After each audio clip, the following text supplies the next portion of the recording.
Halo semuanya, apa kabar kalian semua? Admin berdoa semoga kalian selalu baik-baik saja. Kali ini admin akan melanjutkan cerita Donghua dari Parper Reaper. Setelah di episode kemarin, pasukan suku iblis memulai serangannya ke kota Pai dengan mengepungnya dari berbagai arah. Lalu apakah Ji Chuan Xiu dan Sterling bisa memenangkan peperangan, atau mereka bisa dikalahkan oleh ratusan ribu pasukan suku iblis? Langsung saja tanpa ngoceh-ngoceh lagi, kita masuk ke ceritanya. Cerita dilanjutkan dengan pasukan suku iblis yang terus menyerang benteng yang dijaga oleh Ji Chuan Xiu. Bahkan mereka sampai memanjat sisi lain benteng agar bisa masuk ke dalam.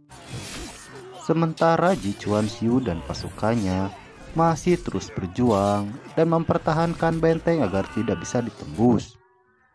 Di tengah pertempuran, Ji Chuan Xiu mengawasi pergerakan suku iblis dari atas. Melihat pasukan suku iblis lainnya mulai bergerak, Ji Chuan Xiu juga memulai rencana selanjutnya dan memerintahkan pasukannya untuk melemparkan minyak tanah ke arah bagian depan benteng tempat pasukan suku iblis itu berkumpul. Dengan itu, para prajurit melemparkan puluhan tong minyak ke pasukan suku iblis.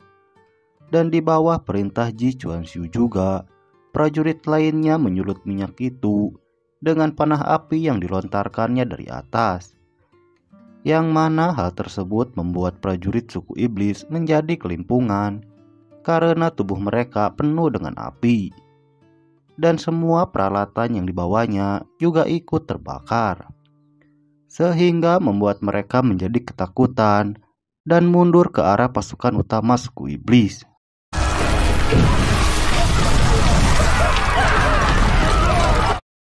Mendapati banyak prajuritnya yang terbakar dan situasinya yang tidak menguntungkan, Ludi juga memerintahkan pasukannya untuk mundur.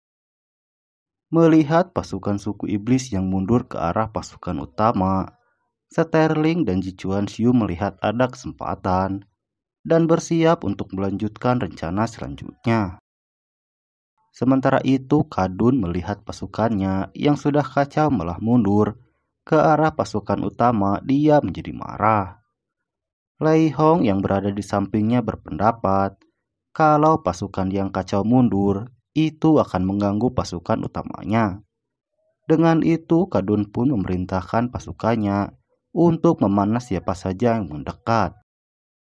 Di sisi lain, Ji Chuan Xiu sudah siap dengan rencana selanjutnya. Dan dilanjutkan dengan Sterling yang melakukan serangan balik dengan memanfaatkan kekacauan pasukan suku iblis. Melihat pasukan pusat keluar dari benteng, pasukan suku iblis pun menjadi ketakutan dan lari kocar-kacir. Sementara itu, pasukan utama suku iblis mulai melancarkan serangan kepada siapapun yang mendekat ke arah mereka. Dengan semua tanda itu, Ludi kembali memerintahkan pasukannya untuk menyerang. Sterling sendiri dan pasukannya terus melakukan serangan dengan arahan dari Ji Chuan Xiu yang melihat situasi medan pertempuran dari benteng kota.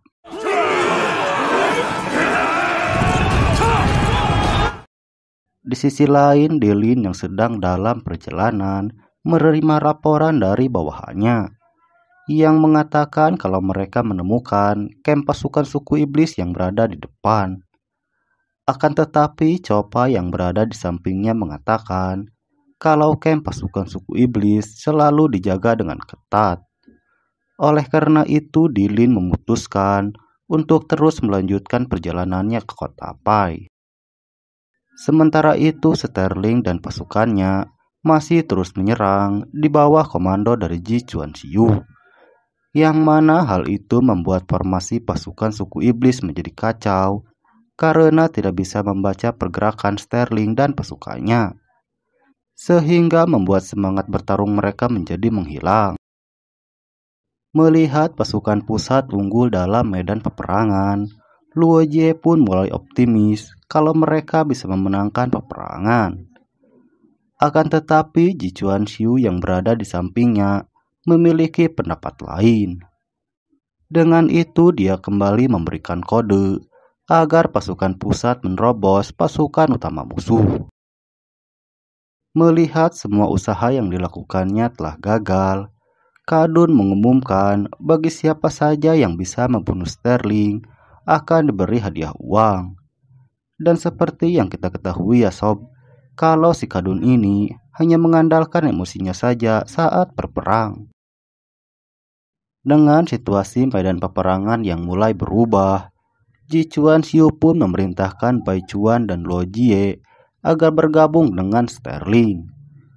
Dengan itu, dua bawahan Ji Chuanxiu itu memimpin pasukan untuk membantu Sterling. Di sisi lain, Lei Hong menyarankan agar Kadun menarik pasukannya karena mental prajuritnya yang sudah turun.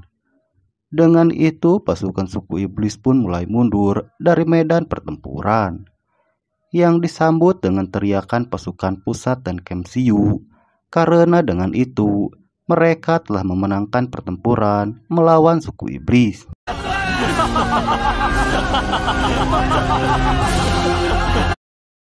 Di sisi lain, Yulin sedang berlatih di kampnya dan diawasi oleh para pengawalnya.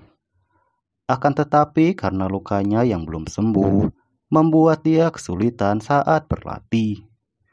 Melihat itu, wakilnya menyarankan untuk beristirahat terlebih dahulu. Pada saat beristirahat, Yulin juga menanyakan situasi medan peperangan kepada wakilnya. Setelah mendengar situasinya dari Nalan, dengan kecerdasan yang dimilikinya, Yulin langsung bisa mengetahui kalau komando pasukan pusat bukan dipegang oleh Sterling. Setelah dijelaskan oleh Yulin, Nalan pun mulai mengerti kalau ada orang lain yang mengatur pergerakan Sterling dengan menggunakan suara dari drum.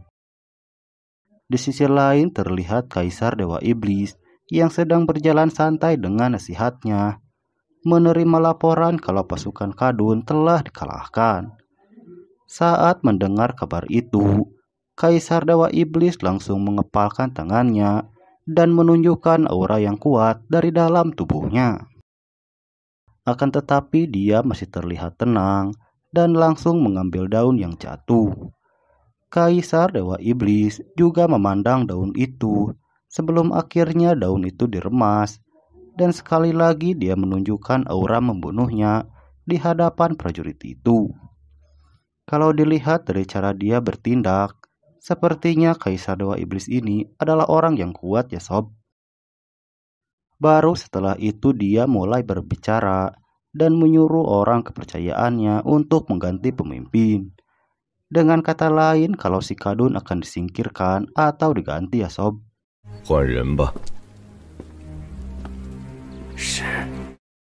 Setelah itu kita diperlihatkan situasi kota Pai usai terjadinya peperangan. Terlihat kondisi benteng kota yang sudah dibersihkan. Terlihat juga Mingyu yang sedang mengobati si Wuji, yang admin kira dia sudah mati di episode sebelumnya ya sob. Akan tetapi kita hanya diprank oleh si Wuji ini. Dengan itu Ji Chuanxiu pun datang untuk melihat kondisi dari Wuji. Saat Ji Chuanxiu datang menghampirinya, Wuji seperti menyampaikan kata-kata terakhirnya. Ji Chuanxiu juga berusaha untuk menguatkan Wuji sebelum akhirnya dia menutup matanya. Setelah itu Ji Chuanxiu berdiri dan memotivasi semua prajuritnya agar terus bertahan hidup. Ji Chuanxiu juga mengatakan jika mereka bisa bertahan hidup, mereka akan punya uang dan makan sepuasnya. Mendengar ini si Wuji kembali bangkit dari kematiannya ya sob. Dia lalu merangkak ke arah Ji Chuanxiu.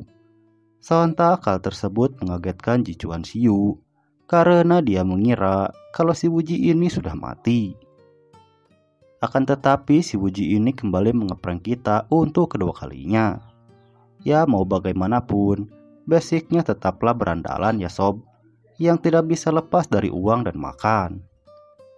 Setelah dikagetkan oleh si Wuji, Ji Chuan Xiu pun balik mengerjainya dengan cara meninggalkannya sendirian. 别浪费汤药了。好的。别啊！ Akan tetapi setelah itu cerita pun berakhir. Lalu apa yang akan terjadi selanjutnya? Saksikan kelanjutannya di part berikutnya. Nah, segitu dulu alur cerita Parperiper episode kali ini ya sob. Jika kalian suka, admin akan dengan senang hati untuk melanjutkan ceritanya. Jangan lupa tinggalkan bacotan kalian di kolom komentar agar channel ini bisa terus berkembang, dan sampai jumpa di video selanjutnya.